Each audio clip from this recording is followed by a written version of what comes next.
galera que se liga no canal Papo Soccer Podcast, mais uma entrevista, mais um episódio com mais um convidado trazido pela nossa produção e direção do programa, que é a Scott Comunicação, sempre trazendo convidados excepcionais para a gente entrevistar, para a gente bater um papo.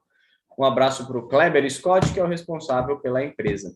E deixar também aquele abraço para a Soccer Destination. A gente vai falar mais a respeito da empresa durante a entrevista, mas está aqui, ó, esse kit aqui é um kit que a Soccer sempre encaminha para a gente entregar para todos os convidados, tá? Como foi com a entrevista dos outros convidados, essa também a gente vai encaminhar os produtos lá assim que possível para o convidado. Então, muito obrigado à Soccer Destination, que é a parceira do programa aqui e que fortalece a gente. Boa tarde, Everton, que vai estar mais uma vez com a gente, fazendo essa entrevista, esse bate-papo aí com o convidado de hoje, que é o Maurício Copertino. Boa tarde, Menezes. Novamente aí, tamo junto aí. Valeu, Everton. Bora para a entrevista, pessoal. E se inscreve no canal, curte, comenta, compartilha, faz aí, se vocês gostarem do nosso vídeo, beleza? Vamos lá, bora para a entrevista, bora para o papo.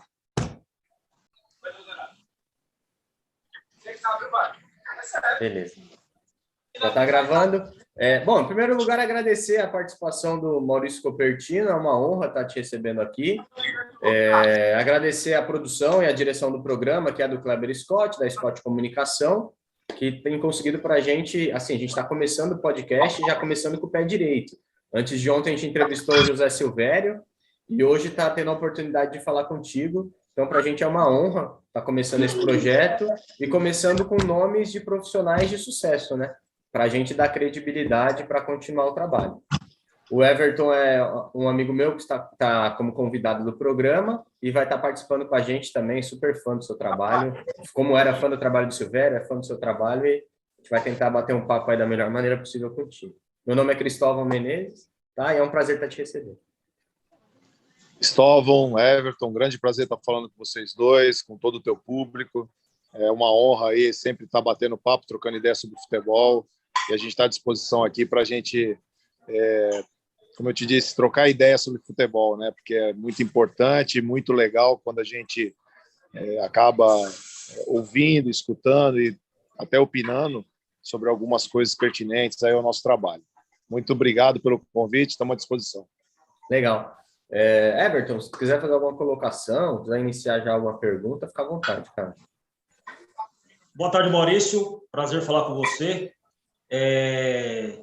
Você começou na base do Santos em 84, né?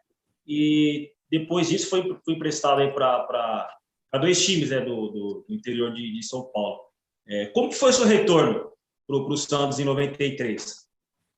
Everton, a minha história em Santos é muito bacana, né? Eu sou de Santos e tive minha base todinha formada aí, desde do infantil, passando pelo juvenil e posteriormente pelo sub-20.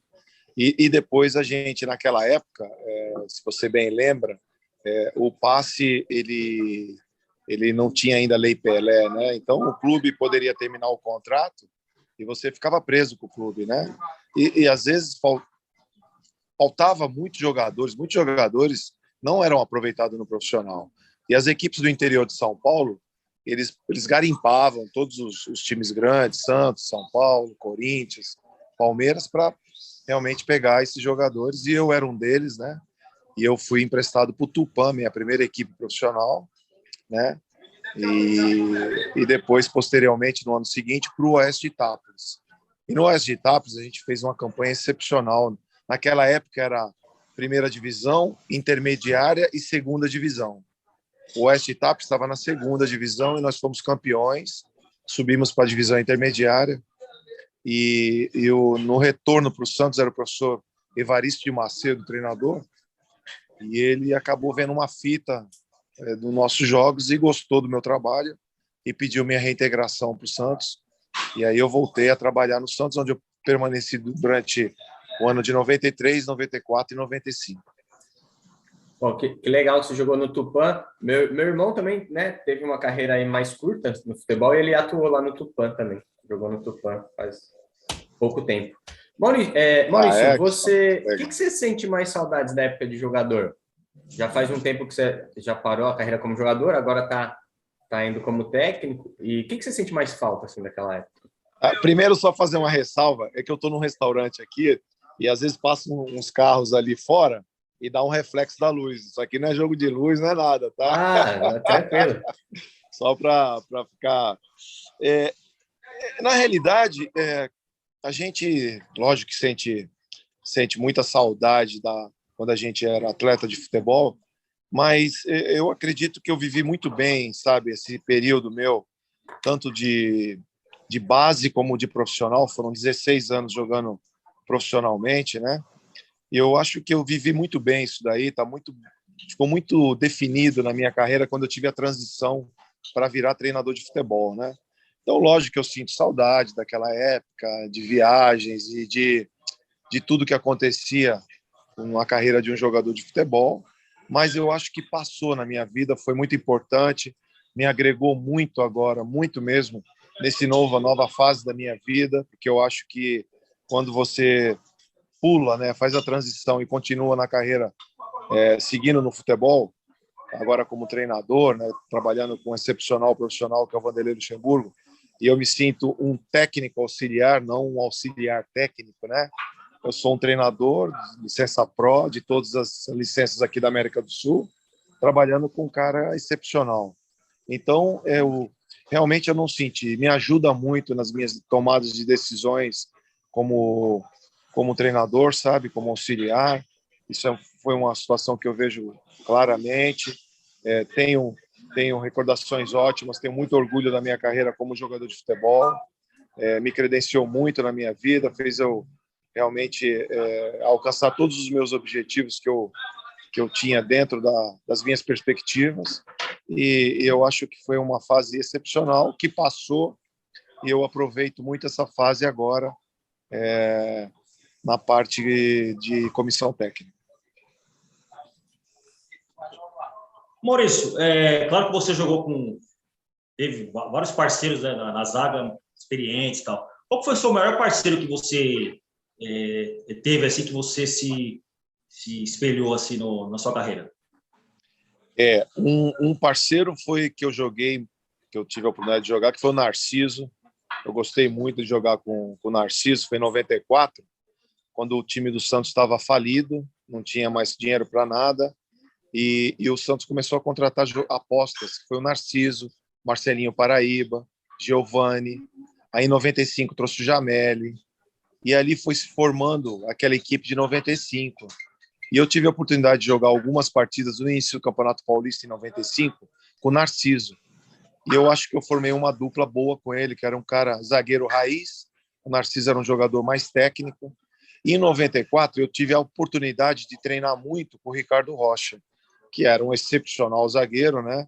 Tinha vindo da Copa do Mundo e realmente foi fantástico. Hoje eu estou trabalhando com ele aqui, eu converso muito com ele sobre isso, né? Realmente foi um aprendizado, né? O Ricardo Rocha, ele se apresentava, ele não jogava, né? Realmente era um jogador excepcional, um zagueiro excepcional, e tive a oportunidade de realmente vê-lo trabalhar, vê-lo jogar, mas não joguei muito com ele. Mas com o Narciso foi um cara que eu me identifiquei e tive a oportunidade de jogar. Por isso, aproveitando que você falou dois grandes nomes da posição, né?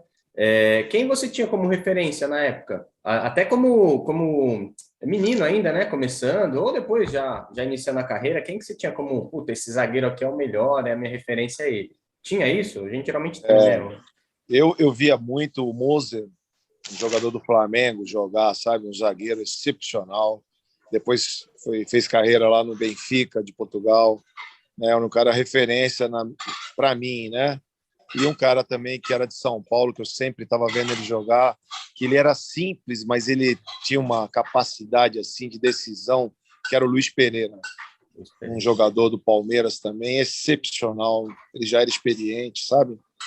Então, dois jogadores que eu tirei assim como jogadores para mim poder, né, tá olhando e verificando como esses caras atuavam, né? Legal.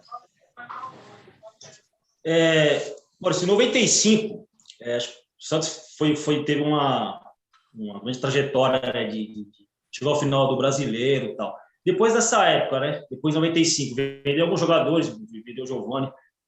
Você acha que depois dessa fase o Santos começou a olhar para a base? Melhor para a base, na verdade, né? Eu acredito que o Santos tem esse DNA no clube, né?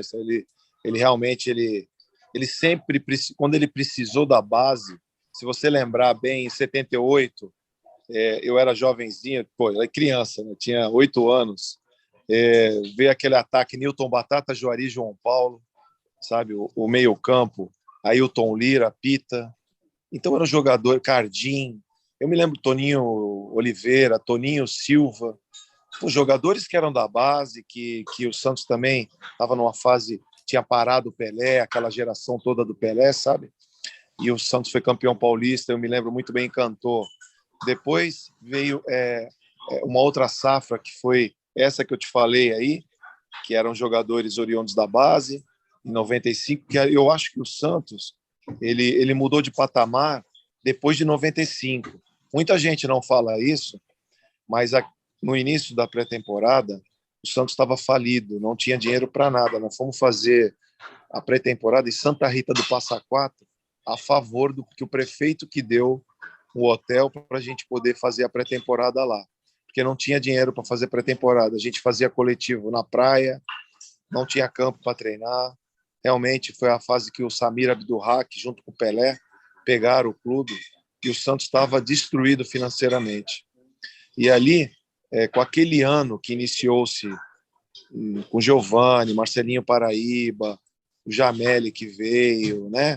E outros jogadores que o Santos contratou, junto comigo, com Marcelo Passos, com Marcelo Fernandes, com o Marcos Paulo, lateral esquerdo, com o Camanducaia, que era oriundo da base, o Macedo, que ficou remanescente do ano anterior, se formou, o Carlinhos, que era um meia, segundo volante, que ficou no clube. Aquela equipe conseguiu estruturar, junto com o Joãozinho, que foi o treinador no Campeonato Paulista, para fazer a transição para o Campeonato Brasileiro. Se você lembra bem, naquela época, o primeiro semestre era o Campeonato Paulista, o segundo semestre era o Campeonato Brasileiro. E ali teve uma reformulação, tirou o Joãozinho, veio o Cabralzinho e deu sequência no trabalho. E aquele ano, que foi vice-campeão brasileiro, com uma certa injustiça, porque era para ter sido campeão brasileiro, né?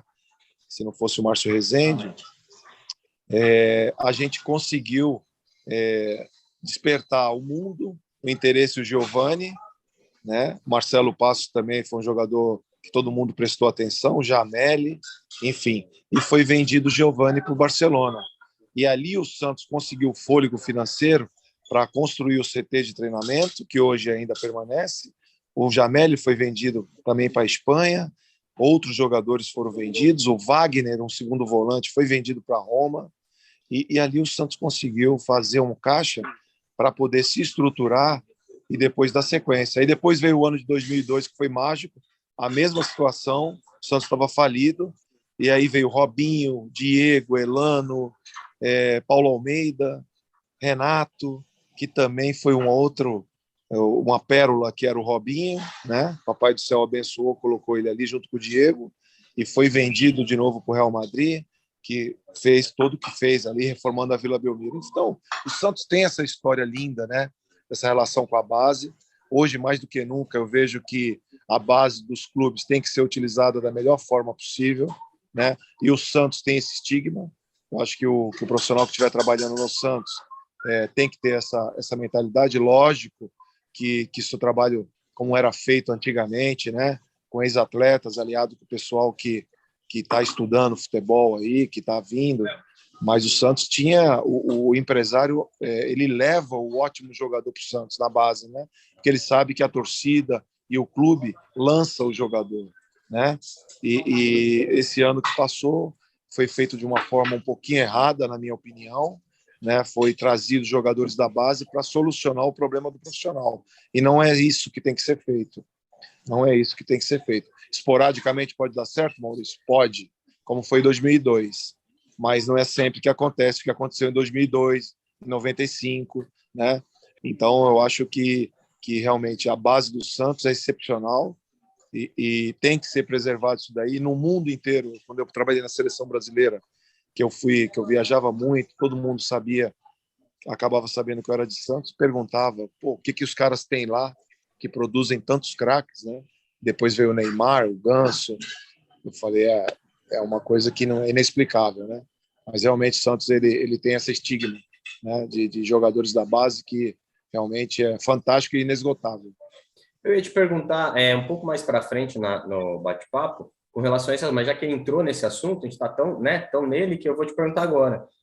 Por onde você passou, você trabalhou, né, auxiliou ou foi o treinador, enfim, e você ajudou a revelar grandes nomes, né? Você pega Palmeiras, pega no próprio Vasco da Gama, por onde você passou, seleção brasileira, enfim. E eu ia te perguntar isso, a importância da base para os clubes, principalmente para os clubes brasileiros, né? E de que maneira fazer esse trabalho? Porque tem clube que não sabe. Eu tenho a impressão que tem clube que não sabe fazer o trabalho. E já tem clube que sabe. O Santos revela mais, o Palmeiras tem revelado. Esse ano o Corinthians está conseguindo. Acho que um pouco do que você falou, né? Não é para solucionar o problema. O cara tem que ser lançado na hora certa e tal. Eu queria que você dissesse isso para a gente. Como que faz para... Qual a importância de se trabalhar com a base e como que faz esse trabalho na base, né? Não é só querer, é saber fazer. Também você tem experiência na área para falar para a gente. Perfeito, Cristóvão. Isso é uma situação que a gente vê acontecer muito, né? Realmente, isso que você falou é verdade. Nos últimos 3 anos, eu e o Vanderlei, passando pelo Vasco, Palmeiras e agora Cruzeiro, respectivamente, né? Nós conseguimos aí ativos para o clube excepcionais, né? De situações assim, às vezes, como nós chegamos no Vasco da Gama em 2019, o clube estava em último na competição, né? E nós conseguimos quase classificar para a Libertadores e revelamos 5 jogadores da base, entre eles o Thales Magno, que esse ano foi vendido por 10 milhões de euros para uma equipe dos Estados Unidos, né? Esse ano de 2019 no Palmeiras também era uma equipe que pouco revelava, né? O Gabriel Jesus foi o cara que eles tiveram um expoente aí dentro da categoria de base, e nós chegamos esse ano que iniciamos o trabalho de 2020 no Palmeiras, revelamos 8 jogadores, né? Então deixamos um ativo para o clube aí de praticamente por baixo 120 milhões de dólares. Patrick de Paulo, Gabriel Menino, Danilo, Wesley, Veron, enfim, jogadores aí importantes, né? Que hoje são grandes jogadores, bicampeão da Libertadores, que dá uma valorização natural, né? E lógico que o trabalho é todo em mérito do Abel e do pessoal do Palmeiras, mas quem iniciou esse trabalho foi o Vanderlei lá atrás, né? E agora no Cruzeiro também nós chegamos com o mesmo quadro que a gente encontrou no Vasco, e agora terminamos o campeonato com 5 jogadores da base, né? Conseguindo livrar com 6 rodadas de antecedência, que a equipe também estava na zona de rebaixamento quando nós chegamos, muitos problemas econômicos, né? E realmente um trabalho muito difícil, mas que a gente conseguiu aliar o trabalho com a revelação de jogadores. Em relação à transição, que é esse o nome que você me perguntou, como deve ser feito, primeiro, o feeling, né? Aquela situação de bater o olho no jogador e falar, esse cara aí é um jogador em potencial. Segundo, lançá-lo no momento que você, na sua sensibilidade, veja que pode ser um momento legal, bacana, porque não existe um momento falar, vou lançar ele, vai dar certo. É uma incógnita, né? Mas que seja um jogo importante, um jogo que de repente um time esteja num momento bom, né? E a gente consiga dar esse suporte para o atleta emocional, falar para ele que todos os problemas que acontecer no campo, o problema é do treinador. No caso, o Vanderlei faz isso muito bem, né? Ele dá total confiança para o atleta desempenhar o seu potencial, e a gente procurar, dentro da semana, realmente conversar com o atleta, tranquilizá-lo, e geralmente dá certo, geralmente essa transição dá certo. E quando não dá, a responsabilidade é nossa, o jogador continua com moral com a gente, volta a transição para o sub-20, termina a sua fase de término da sua formação como atleta, e naturalmente ele volta, e as coisas vão acontecendo dentro do clube. Legal. Ô Maurício, claro que você tem uma história maravilhosa no Santos, uma trajetória muito linda. Tem algum time que você gostaria de ter jogado, não jogou?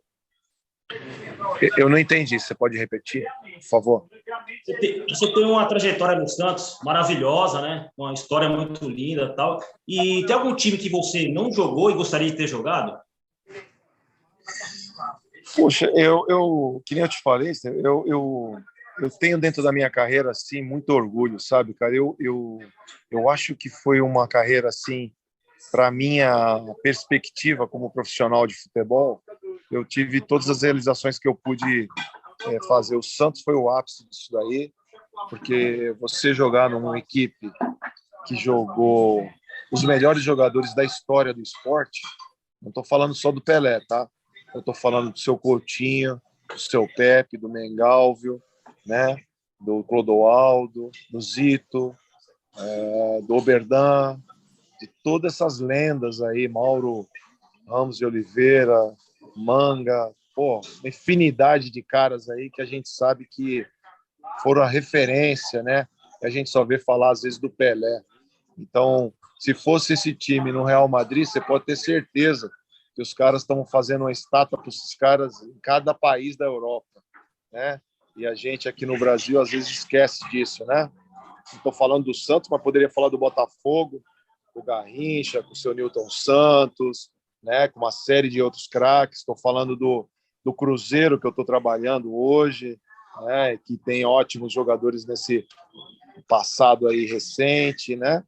Então, realmente, eu não tenho essa situação de falar para você, pô, eu tinha vontade de jogar em tal clube. Não.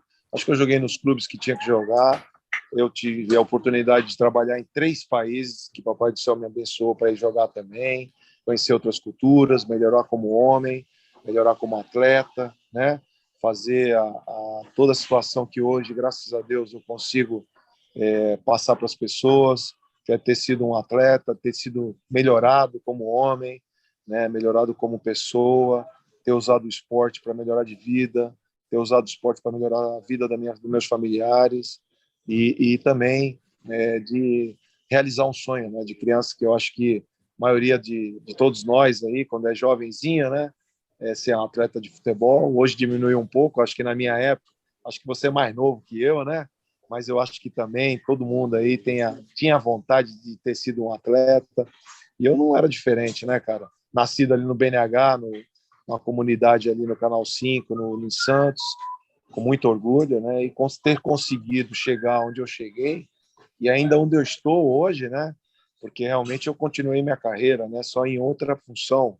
Então, realmente, para mim é um motivo de muito orgulho e principalmente de conversar com vocês hoje, de poder passar um pouquinho disso tudo, né, cara? Porque eu acho que às vezes a gente não tem a oportunidade de conversar e de se conhecer, né? E a gente acaba pré-julgando, às vezes por alguma coisa que aconteceu no passado, e eu tenho isso daí muito vivo comigo, sabe? De sempre melhorar para poder as pessoas me conhecerem, saberem que a gente evoluiu dentro da nossa carreira. Maurício, a gente vai entrar daqui a pouco na parte da sua carreira de técnico, né? Que a gente quer falar a respeito, que é o que você faz hoje em dia e a gente quer explorar. Deixa eu fazer 2 perguntas em uma, então. Da época de jogador. Qual o melhor jogador com quem você jogou, seja no elenco ou contra ele? E qual o atacante mais difícil de marcar? Você que era defensor, né? Vou começar pelo atacante. Miller. Miller é um jogador excepcional, né? Ele e o Bebeto. O Bebeto também. O Romário eu não tive a oportunidade de jogar, ele estava fora do país, mas foram os 2 jogadores que eu tive realmente um respeito e era muito difícil marcar esses caras, né? Muito acima da média, inteligentes, hábeis, técnicos. Não podia dar 10 centímetros que os caras definiam, né? Realmente. E os que eu tive a oportunidade de jogar, posso falar 3 para não ser injusto? Pode, vai fazer o que você quiser. Giovani. A gente monta o pódio, vai, um pódio. O Giovani, que joguei com ele no Santos. Alex, que eu tive a oportunidade de jogar com ele no Curitiba, quando ele tinha 17 anos. Alex. Baita craque. Né? E o Luiz Antônio, que foi um jogador que eu joguei com ele na Arábia Saudita. Ele era oriundo do Flamengo, da base. Lembra aquele time de Jalminha, Marcelinho, Paulo Nunes, o Luiz Antônio, um meia esquerda fantástico. Eu também tive a oportunidade de jogar com esse cara e esses 3 foram os 3 melhores jogadores que eu joguei na minha vida. Então depois a gente vai colocar no corte. Giovanni, Alex e Luiz Antônio. Os mais difíceis de marcar, Miller e Bebeto. Show de bola. É isso aí. Cara, todo mundo sabe que o Luxemburgo é um dos melhores treinadores que na história do mundial, né? Como é trabalhar com o Luxemburgo, o professor? Essa é uma coisa assim que para mim tem sido um NBA, né, cara? Porra, trabalhar com esse cara aí realmente é um expoente, né, dentro da figura como treinador de futebol. Acho que é um dos últimos treinadores raiz aí, realmente, né? Com conhecimento fantástico, com uma carreira linda, 5 títulos brasileiros, assim, que eu acho que vai ser muito difícil outro profissional alcançar, né? Realmente é uma marca muito difícil ter 5 títulos brasileiros, 49 títulos na carreira. Realmente o cara conquistou tudo que ele pôde conquistar, né? Trabalhar com esse cara tem sido uma coisa fantástica, tenho aprendido muito. Ele também tem me oportunizado desenvolver o meu trabalho junto com ele, né? E ele realmente confia no nosso trabalho, isso é importante, e tem me deixado trabalhar muito tranquilamente junto ao seu lado. E eu como um profissional, posso te garantir que tem sido fantástico essa relação. É a terceira equipe que eu estou trabalhando com ele no Brasil, né? E tenho aprendido muito com ele, com o professor Melo, que é um outro cara da preparação física com experiência e também com uma bagagem e uma história linda dentro do futebol, né? Então tem me completado agora a minha fase de formação como treinador, para mim poder, quando esses dois caras aí falarem, voa aí, garota, a gente já está mais preparado aí para seguir nosso caminho, né? Maurício, eu desconfio de qual seja a resposta, mas vou te perguntar. Quem que é o seu espelho na profissão de treinador? A gente falou do espelho como jogador, né? E aí você mencionou. E na profissão de treinador, quem que você se espelha? Cristóvão, eu vou te falar, eu sou muito atento ao mercado, então eu vejo um pouco de cada treinador, sabe? Eu assisto muito o trabalho de todos, eu vejo muitas entrevistas de todos, então eu não tenho assim um cara que eu falo, pô, esse cara aí eu quero ser a minha referência. Não, porque eu acho que pelo modismo, né? Cada época é um profissional que está em evidência, né? Você nunca crava, pô, esse cara é bom. O Pepe Guardiola, que é um cara referência no mundo hoje, nos últimos 8 anos aí, às vezes eu tô como profissional, mas, pô, ele é referência para todo mundo, faz grandes equipes, todo mundo tem ele naquele tic-tac do Barcelona, mas e depois, nas outras equipes, né? Ele não teve, lógico que ele construiu as equipes do Bayern de Munique, agora está construindo o Manchester City, mas é uma utopia a gente fazer isso aqui no Brasil, né? No Brasil é diferente, a cultura, o jeito dos clubes pensarem. Talvez esse ano deu uma modificada, que a gente percebe que se não tiver sequência no trabalho, dificilmente você consegue formar e montar equipes fortes, aliado com a estrutura econômica do clube. Então, eu acho que as referências, elas são muito assim, sazonais, sabe? Então, cada vez, agora é o Cuca, o outro dia é o Jorge Jesus, outro dia é o Abel, mas o Abel é uma referência? Ele é referência porque ele ganhou o bicampeonato ou porque a equipe joga bem? Então, assim, sabe?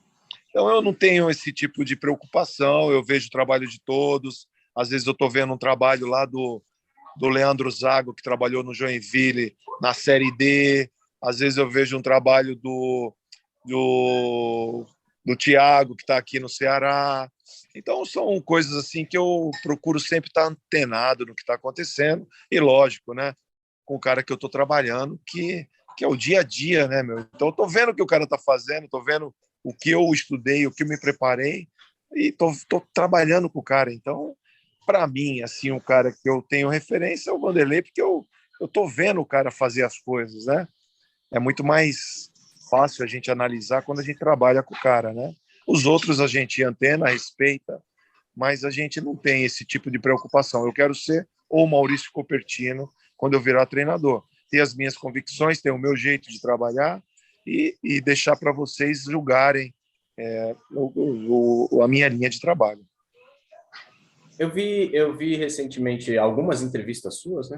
Inclusive, e deixa eu fazer uma pergunta. Quando no início do ano você pretendia iniciar de fato a carreira de treinador, né? Deixando Perfeito. de lado a parte de auxiliar técnico, que é muito importante para o crescimento e os trabalhos maravilhosos que você fez, que a gente comentou até agora, revelação de jogadores, enfim, trabalhos, mas iniciar uma nova etapa aí na sua carreira.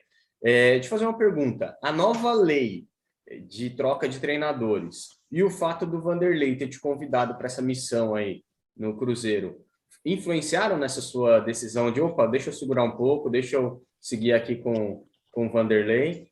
Teve essa influência, tanto da nova lei quanto do convite do professor? Eu dentro do ano passado, quando eu terminei meu trabalho com ele dentro do Vasco, que na realidade foi esse ano, né? Porque o campeonato se estendeu até fevereiro. Sim. Eu tenho essa convicção ainda, eu quero seguir carreira solo, sim, né? O Vanderlei sabe disso, né? Eu tive uma proposta do Santos Futebol Clube para assumir o Sub-23, estava em negociação com o Santos, tive uma sondagem do Criciúma, que era a Série C, foram as coisas que aconteceram para mim, oficialmente, sabe? E outras situações que eu descartei de imediato. Mas essas duas coisas me interessaram e não deu certo, não deu prosseguimento. No caso do Santos Futebol Clube, eu estava aguardando o retorno do Santos, só que aí o Vanderlei apareceu a situação para o Cruzeiro. E quando o Vanderlei me procura, dificilmente, é muito difícil eu dizer não, porque é uma convocação, né, cara? Não dá para falar não para o Vanderlei e para o Cruzeiro, em qualquer que seja a situação, né? E aí eu repensei e aceitei essa oportunidade, porque eu acho que é um crescimento, volto a estar em evidência no mercado, uma equipe gigante, trabalhando com um cara gigante, mas a qualquer momento, em qualquer situação que apareça uma outra situação profissional para me seguir carreira solo, eu vou pensar com carinho, porque é um objetivo que eu tenho dentro da minha carreira, sim. A questão da nova lei da troca de treinadores, teve Não, alguma influência? não. E o que você pensa a respeito? Se é importante para o futebol? Eu acho que foi importante para o futebol. Lógico que não era dessa maneira que eu gostaria que fosse feito essa imposição, né? De o clube ter isso daí como imposição, uma regra. Eu não acho legal isso. Eu acho que teria que ser uma diretriz naturalmente dos clubes, né? Procurar apostar em um treinador e seguir com ele até o final da temporada. Só em casos assim excepcionais que você vê que o cara perdeu o controle realmente do clube para poder trocar, mas você tem que dar uma sequência para o profissional. Isso não me assustou, lógico que dificultou, porque realmente eu, como novo, querendo entrar aí dentro desse circuito aí, que era entre os 60 treinadores, que é Série A, B e C, eu estava tentando entrar dentro desse circuito, né? É muito difícil, porque existem muitos profissionais parados, que já trabalharam, né? Que já tiveram algum tipo de trabalho, e realmente eu estava tentando entrar no nicho que era a prateleira de cima. E ainda estou tentando, sim. Mas não me assustou em nada ainda essa situação da regra, porque eu confio muito dentro do meu trabalho e sei que quando eu tiver essa oportunidade, eu acho que as coisas vão acontecer dentro da minha carreira. Mas estou muito feliz aqui em estar trabalhando com o Vanderlei. Tivemos a oportunidade de trabalhar aqui durante quase 4 meses no Cruzeiro. Já o pessoal mostrou interesse em renovar para 2022 e na qual estou muito feliz onde eu estou, fui muito bem acolhido pela torcida e pelo clube e muito valorizado também na minha profissão junto com o Vanderlei. Ô Maurício, todo mundo sabe que cada treinador tem seu estilo de jogo, né? O Cuca joga ofensivamente, o Carille joga mais defensivamente. O Vanderlei Luxemburgo, ele é acho que, na minha opinião, o único treinador que ele mescla essa parte. E você qual que é o seu, você pretende, qual que é o seu estilo de jogo quando você realmente se efetivar aí no Santos, né? Eu vou te falar um negócio, eu vou tentar de tudo, fazer cair para dentro dos caras mesmo na fase ofensiva, sabe? Eu acho que nós, futebol brasileiro, nós treinadores novos aí que estamos aparecendo, temos que resgatar essa origem do futebol brasileiro, sabe?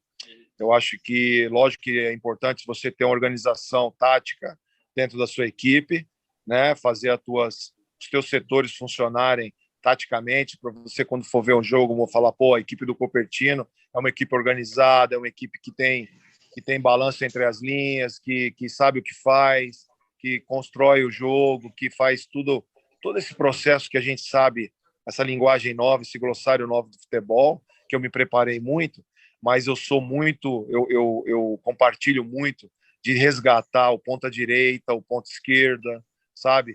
De fazer um meio-campo ofensivo com jogadores que saibam jogar futebol, que saibam realmente ter essa nossa origem de futebol criativo, aliado com a organização tática, porque eu acho que é a única maneira que o europeu não consegue marcar. O europeu se equiparou com a gente quando a gente quis imitar eles. Hoje nós temos um jogo muito pragmático, todas as equipes jogam muito iguais, duas linhas de quatro, ou no 4-1-2-3, ou no 4-2-3-1, enfim, a nomenclatura e a estrutura tática que você queira dar. Mas quando você vai ver eles se defendendo, às vezes eles se defendem com uma linha de 5, com uma linha de 4 e só um cara lá na frente. Então, realmente, não está muito legal de assistir futebol hoje em dia.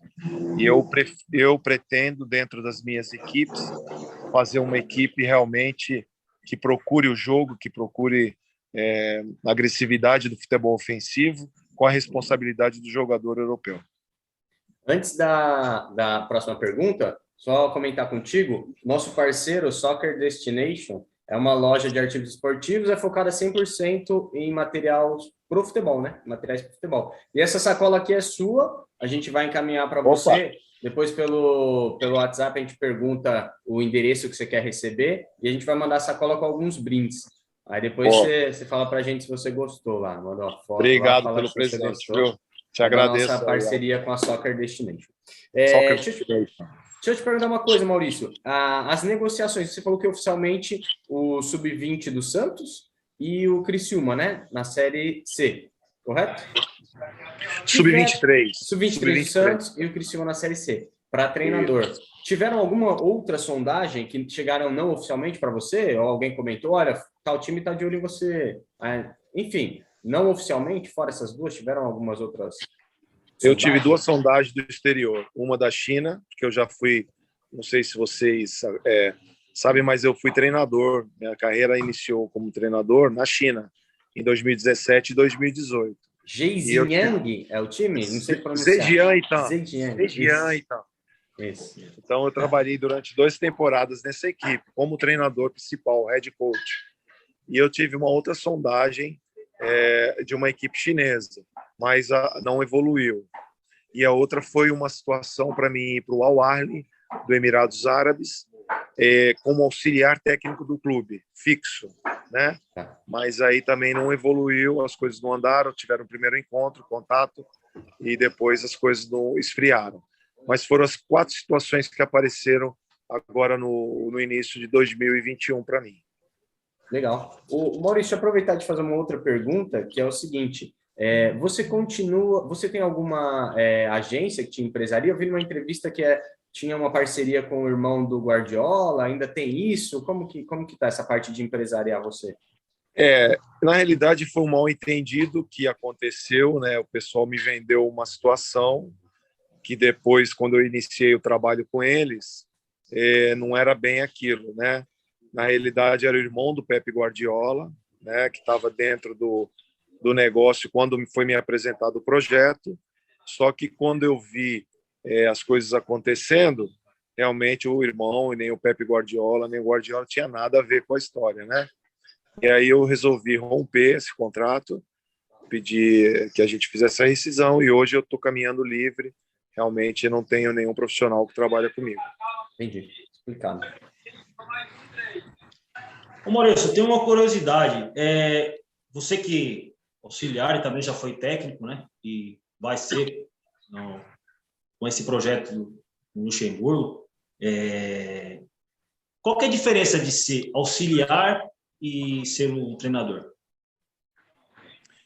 É uma pergunta, ótima pergunta, viu, meu? Você me tá, pô, tá. Não, eu acho que se você for ver bem, lógico que existe diferença sim, né? O treinador, ele toma as decisões, né? É o cara que dá a palavra final dentro de qualquer trabalho, dentro de qualquer equipe, né? E o auxiliar, eu acho que tem que ser um mix, sabe?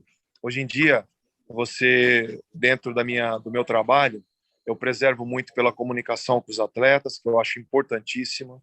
Você ter um ótimo relacionamento com a rapaziada é muito fundamental, porque você acaba adquirindo a confiança dos caras, né? E ter essa via de comunicação é um dos alicerces fortíssimos que eu tenho dentro do meu trabalho. Ter o trabalho realmente conceitual, você se preparar e saber falar com os atletas a linguagem dele e passar as informações que na cabeça do treinador passa e você chega e transmitir isso para os atletas e nos teus trabalhos do dia a dia. Eu acho que isso tudo faz uma diferença muito grande. O auxiliar técnico que quiser ser um bom profissional realmente precisa ter esses alicerces dentro da sua profissão, porque realmente você faz um elo de ligação com o treinador muito forte, não só com o treinador, mas com todos os departamentos, né? Eu acho que a diferença é essa. E o treinador, ele toma as decisões que têm que ser tomadas, né? Olho no olho do jogador, procurar sempre fazer a coisa em prol do grupo, nunca olhar o individual, que o atleta percebe isso, né? Ele trata o cara que não está jogando diferente do cara que está sendo o principal jogador dele. Não estou falando os atletas envolvidos, estou falando o grupo. Isso aí é ruim. Eu acho que todo mundo tem que ser tratado da mesma maneira. Você, como treinador de futebol e como auxiliar, você tem que evoluir os jogadores. É a nossa profissão. Então, quando você passa no clube, além de deixar um bom trabalho, de deixar uma boa impressão, você tem que evoluir aqueles caras que trabalharam com você. Eu não acredito em cara que passa pelo clube e não evolua os zagueiros, não evolua os meios campos, não evolua o atacante, porque é tudo. Você sabe que hoje mudou muito a formação de base no Brasil. Antigamente a gente fazia muito fundamento. Hoje é muito trabalho conceitual, muito trabalho de tático. E o fundamento, que é o principal do jogador brasileiro, foi ficando para trás. E às vezes, quando o jogador chega lá em cima, você percebe que ele tem alguma deficiência técnica. E não tem jeito, você tem que trabalhar isso lá. Porque se você melhora o jogador na parte técnica, fatalmente a equipe vai melhorar. Porque o cara, quando sai na frente do gol, ele vai ter mais facilidade para finalizar.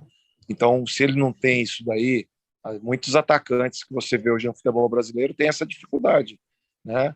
Então, eu acho que isso daí é uma coisa que todo profissional tem que se preocupar hoje, em evoluir o jogador brasileiro, porque aqui realmente a capacidade técnica dele, quando ele repete o gesto, né, quando ele repete, posso te garantir aqui, a profissão, na minha opinião, que mais evoluiu nos últimos 15 ou 20 anos do futebol brasileiro foi o goleiro. Por quê? Porque os caras repetem 200 vezes a queda para o lado esquerdo, queda para o lado direito, saída de gol.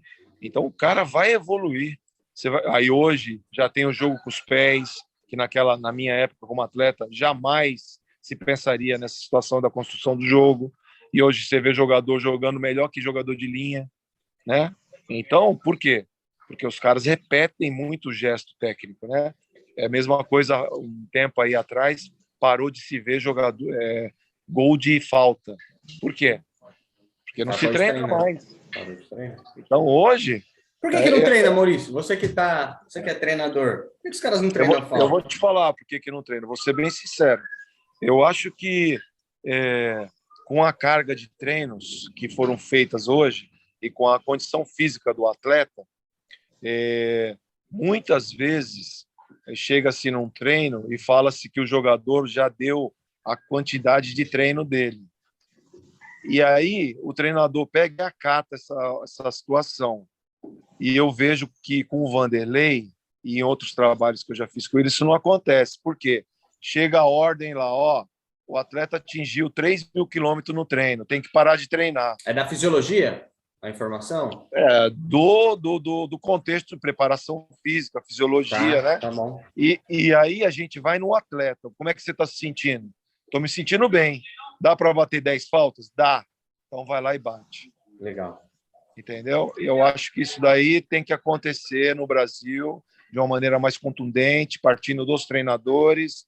Lógico que nós temos ótimos fisiologistas, ótimos preparadores físicos, mas o feeling do trabalho e a evolução técnica dos jogadores é fundamental para a gente poder ver de novo jogadores fazerem coisas que só o brasileiro fazia no mundo inteiro. É interessante, é muito bom, na verdade, saber que você vai seguir por essa linha. Já segue, né? Porque você já trabalha. Quando for treinador carreira solo, vai seguir por essa linha de treinador. Porque no meio do futebol a gente ouve bastante, inclusive de jogadores, até de jogadores, que tem o técnico e tem o treinador, né? E os caras falam que o Luxemburgo e tal, ele é o treinador, pô. É o cara que vai evoluir o jogador. Vai pegar, ó, filho, vem aqui, fica aqui, domina desse jeito, que é o diferencial. E eu vou emendar 2 perguntas para você. Você tem todos os cursos, né, que a CBF dá, as licenças de treinador. Eu vou te perguntar, se essas licenças autorizam você e os outros treinadores que as têm a trabalharem no exterior, porque muitas vezes eu vejo o seguinte, pô, os técnicos brasileiros são competentes, só que a questão burocrática da Europa, por exemplo, não deixa os caras trabalharem lá, não sei se é uma questão de protecionismo do emprego dos treinadores lá. Se esses cursos a CBF já se atualizou e já é possível trabalhar lá fora. E a outra pergunta é sobre os técnicos estrangeiros. O que você acha dos técnicos estrangeiros no Brasil? Vou começar pela tua segunda pergunta. Eu acho ótimo treinadores estrangeiros virem trabalhar aqui. Existem treinadores bons estrangeiros, brasileiros, e existem treinadores horríveis estrangeiros e brasileiros.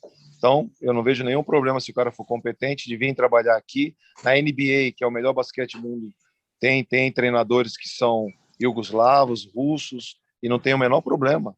Eu acho que isso daí faz parte da globalização. Então, eu não vejo nenhum problema e estou gostando de alguns trabalhos de treinadores estrangeiros que estão trabalhando aqui no Brasil, né? E normalmente isso daí é uma coisa natural e nós temos que entender, sim. E o brasileiro, pelo fato de ter acontecido isso, eu tenho notado que nós brasileiros evoluímos. Nós estamos procurando uma linha realmente de equiparar com os melhores treinadores do mundo. Como a gente está fazendo isso? Se preparando, estudando, né? Eu tenho todas as licenças Pro da Academy, CBF Academy, acabei de tirar agora a minha licença Pro Comebol, que engloba a América do Sul inteira. Então, eu estou me preocupando, né? Eu só não vou tirar a da UEFA, porque eu acho isso daí realmente uma situação ridícula que acontece com a gente. Acho que a UEFA fez uma reserva de mercado para não deixar nós, treinadores brasileiros, ir trabalhar na Europa. Acho, sim, que eles fizeram isso. Agora eles abriram uma exceção que se um treinador trabalhar durante 5 anos numa equipe da primeira divisão, ele pode ter o direito de ter uma licença provisória para trabalhar lá. Eu acho isso daí realmente uma situação deplorável, né? Eu não entendo isso. O argentino, com a licença dele, pode trabalhar lá na Europa e nós, brasileiros, não podemos trabalhar com a nossa licença CBF Academy, na qual a gente comprovadamente tem os mesmos, ou até mais horas de curso que os cursos da UEFA, né? E o curso da Argentina, uma parte dele é pela internet, não é presencial. Então, são situações realmente que a gente não entende. Nós somos 5 vezes campeões do mundo, pô. Exatamente. Uma vez eu vou te contar uma coisa aqui, que aconteceu, eu estava na Grécia e apareceu uma situação de um trabalho para mim fazer lá, né? Era uma equipe média da Grécia e um cara veio, gostou do meu currículo, gostou de todo o que foi apresentado para ele, só que eu não poderia trabalhar porque eu tinha a licença Pro da CBF Academy. E aí ele contratou um cara, um atleta, um treinador que tinha a licença Pro da Geórgia. Aí eu falei, aí não dá, né, cara? Aí é só questão burocrática, né? Aí, com todo respeito à Geórgia, né, meu? Os caras não deram um chute no mundo, né, meu? Fala um jogador da Geórgia Da aí. Geórgia, o craque da Geórgia. Fala um treinador aí. Então, pelo amor de Deus. Então, eu acho que é uma situação muito realmente que nós brasileiros temos que se preocupar em evoluir aqui dentro.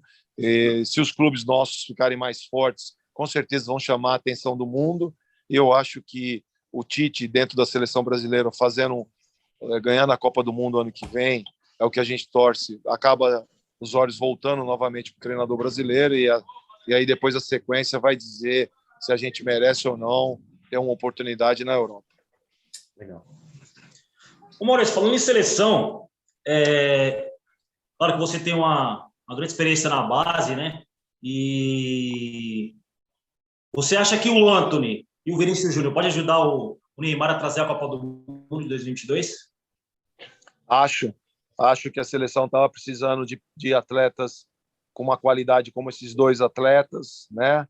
Até do Martinelli, que apareceu também, né? Jogadores importantes de velocidade, com um jogo bem brasileiro, no 1 contra 1. São jogadores difíceis de ser marcados. Eu acho que o Neymar estava precisando desses atletas assim do lado dele, porque às vezes o protagonista ele precisa de ter bons coadjuvantes do lado dele, porque realmente não é toda hora que o cara vai estar no dia dele. E você vê que as coisas nesses últimos jogos da seleção brasileira, eu achei que foi muito difícil de marcar, né, a seleção brasileira, pelo fato quando você acaba tendo esses jogadores importantes dentro do teu grupo de trabalho, e quando se fala em seleção brasileira, é só cara prateleira de cima, né? Realmente é muito difícil de marcar esses caras, né? Eu acho que sim. Acho que o Tite descobriu. Mas sempre não aparecia, né? Esses dois, né? Antony e Vinícius Júnior, esses dois aí, para mim, vai ser um dos melhores jogadores do mundo aí na frente aí. Eu também acho que sim. O Vinícius Júnior evoluiu muito, né, cara? Eu tive a oportunidade de pegar esse cara no Sub-15, quando eu trabalhava na CBF. Ele parecia videogame, com os menininhos de 14, 15 anos, sabe? Tinha que mandar ele soltar a bola, cara, porque ele driblava todo mundo assim, cara. Eu falei, cara, esse moleque parece um videogame, porra. Diferente, né? Diferente. Bem legal isso aí, né? Então, cada jogador que eu tive a oportunidade de trabalhar na seleção, que eu acho que também foi um parâmetro muito forte na minha carreira, um divisor de águas, sabe? Hoje, essa geração toda que está aí, eu tive a oportunidade de acompanhar com 16, 17, 18 anos, e realmente foi um crescimento incrível dentro da minha carreira. Você acha que ao fazer Neymar armando o jogo, Antony, Vinícius Júnior e o Gabigol, esse ataque seria um melhor ataque para o Brasil? Você acha que dá para trazer a Copa do Mundo? Eu gosto muito do Richarlison como centroavante, sabe? Boa também. Eu acho que o Richarlison é um jogador que ele manteve ainda a originalidade do futebol brasileiro, ele tem uma certa irreverência, é um fazedor de gols, e ele está acostumado com o futebol, que é o inglês, que é realmente um futebol de imposição física, ele não tem medo de choque. Eu acho que com esses dois caras pela beirada e o Neymar por trás dele, né, eu gosto muito, sabe? Eu acho que o Gabigol é um excelente jogador, mas eu prefiro o Richarlison como 9, e pelo campeonato que fez esse ano, eu acho que o Hulk é um jogador também que não pode ser desprezado, sabe? De repente, para ficar no banco, num segundo tempo, é um jogador que tem o respeito de todas as outras seleções, porque ele já jogou na Europa, é um jogador que sabe fazer o gol, sabe o caminho das pedras. Eu contaria também com o Hulk dentro desse ataque aí. Bruno Henrique também, né? O Bruno Henrique também é um jogador importante. É um jogador importante jogando aqui no Brasil. Eu acho que o Gabigol, o Bruno Henrique e o Hulk poderiam formar aí, junto com esses 3 ou 4 aí que você falou, um ataque para frente aí com muito respeito. Maurício, já que a gente está falando de seleção, e o técnico? É o Tite mesmo? É o nome ideal? Você acha que às vezes é injusto? Nós temos que dar essa credibilidade para ele, sim, ter feito um ótimo trabalho. Se você vê, ele está mudando o jeito dele pensar, isso é importante. E eu acredito que ele vai ter um grande sucesso. Estou torcendo muito, além de ser um cara excepcional. Legal saber de você isso aí. Uma dúvida era para eu ter perguntado no começo da conversa, quando a gente estava falando da carreira de jogador. Desde quando você é jogador, que você tinha em mente isso, esse perfil, fala, eu acho que eu vou ser treinador. Já tinha mais ou menos isso ou não? Ou isso veio depois? Com 29 anos, quando eu fui jogar na Grécia, eu vi uma preleção de um cara iugoslavo, que eu falei, pelo amor de Deus, esse cara é horroroso, eu vou ser treinador. Então, a partir daquele momento, aquele cara me deu a certeza, sabe? Eu tinha sempre isso na minha cabeça, sempre via os caras falando e tudo, mas esse ano ele falou cada coisa para mim que eu falei, pô, eu vou ser treinador, eu não posso ser pior que esse cara, meu. Ele não te motivou como jogador na época, mas te motivou como treinador. Exatamente. E se for falar de motivacional, o do Luxemburgo é fora de série? Excepcional. É mesmo? Porque os jogadores falam, né? Principalmente os ex-jogadores e tal, os caras falam. Se você vê a preleção dele, você põe a chuteira e a caneleira e vai para dentro do campo. Sai jogando. Sai jogando, pode ter certeza. Pô, é fora de série o Luxemburgo, porque assim, até jogadores com quem ele teve alguma treta, né? Você vê as mais famosas, Marcelinho e tal, mas o próprio Marcelinho fala, não, o Luxemburgo tive a treta com ele, mas dentro de campo ele é o melhor. Não tem um cara que fale mal do professor dentro de campo, né? Isso é impressionante. Realmente é muito bom. A palestra dele é excepcional e ele consegue ter esse timezinho, né, da medida certa quando vai para os jogos, de ter isso aí para o jogador. Muito importante. Dentro da profissão de treinador ali, o que você acha que é mais importante ou se equivalem? É a questão de gestão de grupo ou é o dentro de campo mesmo? O cara pode ser, não estou nem aí para o jogador e tal, mas dentro de campo eu sei passar a minha ideia para eles ou não? Ou tem que ser um equilíbrio, ou um é mais importante que o outro? Não, eu acho que hoje em dia modificou a situação de treinador de futebol. Você tem que ter um certo cuidado com todos os aspectos. O atleta mudou. Então, eu acho que aliado com essa coisa de trabalho dentro do campo, com vídeo, com explicações das tuas ideias de jogo para o atleta, sabe? É todo um contexto que hoje em dia tem que se tomar cuidado. Conhecer os jogadores que você trabalha, saber a característica de cada um. Né? É muito diferente da época que o Vanderlei trabalhava com o Rivaldo, com o Djalminha, com o Luizão, né, com o Zidane, com o Beckham, que era aquele que os caras definiam os jogos, né? Raul, Figo, Ronaldo, Roberto Carlos, enfim, é outro tipo de jogador. Agora a gente vai ficando, para também não ficar usando o seu tempo aí, também te enchendo muito saco o dia inteiro. Vamos para a fase final da entrevista, e aí umas perguntas rápidas para você, pode ser? Aí vamos lá. Fala, esse ou aquele, aquele bate-papo. Depois do Pelé, quem que foi o melhor? Depois do Pelé? É. Eu acho que tiveram alguns jogadores aí bem no Brasil que chamaram a responsabilidade. Vou citar 3 também, tá? Porque eu acho que é injusto a gente falar só de um, mas eu acho que um jogador que, apesar de não ter ganho a Copa do Mundo, foi um jogador fantástico, Zico, né? Ronaldo Fenômeno, que também foi uma referência, né? E eu acho que eu vou ser justo aqui, cara. Como sou de Santos, eu vou puxar pro seu Coutinho, que eu também acho que esse cara foi mesmo nível que o Pelé e pouca gente fala, sabe? Então eu acho que o seu Coutinho, Zico e Ronaldo Fenômeno. Ronaldo ou Romário? Ronaldo. Zico ou Sócrates? Acho que já respondeu. Marcos ou Tafarel? Tafarel. Rivaldo ou Bebeto? Rivaldo. Ronaldinho Gaúcho ou Neymar? Rapaz, Neymar. E Cristiano Ronaldo ou Messi? Messi. Show. Essa vai para os cortes, hein? A gente vai colocar nos cortes lá. Maurício, quem que é o jogador mais engraçado com quem você já... Ou na Ricardo Rocha. Ricardo Rocha? Tem muita resenha do Ricardo Rocha? Muita resenha. Tem uma específica que você lembra o tempo inteiro, que você gosta de contar pro pessoal? Eu não sei contar como ele conta, né? Mas é uma história que ele estava nos Estados Unidos com o Branco e foram passear e ele não fala inglês, né? E aí ele entrou num viaduto lá de Miami e entrou na contramão. Aí ele falou, Maurício, tava indo só gente e vindo 500 carros ao contrário. Pô, não dá pra não rir, né, cara? Que legal. Será que a gente consegue marcar uma com o Ricardo Rocha? Pô, seria interessante, né? Um papo engraçado. Né? Eu prometo para vocês, em janeiro, quando a gente voltar a trabalhar, eu tento fazer essa conexão aí. Pô, legal.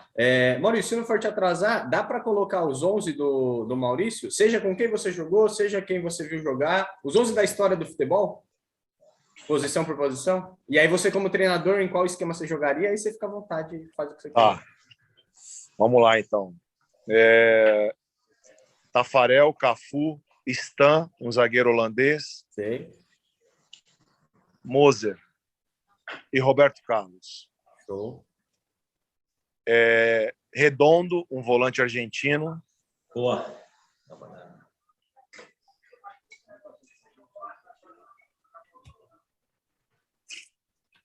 Colocaria o Rivaldo de segundo volante. Pelé. Garrincha. Seu Coutinho. Ronaldo Fenômeno. Pode jogar com 12? Pode ser um reserva imediato. Pô, cara, tanto craque, né, meu? É difícil. Garrincha, porra, cara, Seu Coutinho e Ronaldo Fenômeno aberto pela esquerda. Vai me xingar pra caraca, mas põe ele lá, pô. Vai correr. Ainda vai faltar o Romário, vai faltar um monte de cara aí, pô. Os caras ficam de reserva imediato, não tem problema nenhum, não. Tá bom? Bom, agradecer a presença. Não sei se o Everton quer fazer alguma colocação final, mas de minha parte é te agradecer. Agradecer a produção e a direção do programa, a Scott Comunicação, o Kleber Scott, fez o contato contigo, que te trouxe para participar aqui. Agradecer ao nosso parceiro, o Soccer Destination, que vai mandar para você essa sacola com os brindes, né? Obrigado. Vou pegar contigo o endereço, e aí você fala para a gente onde você quer receber.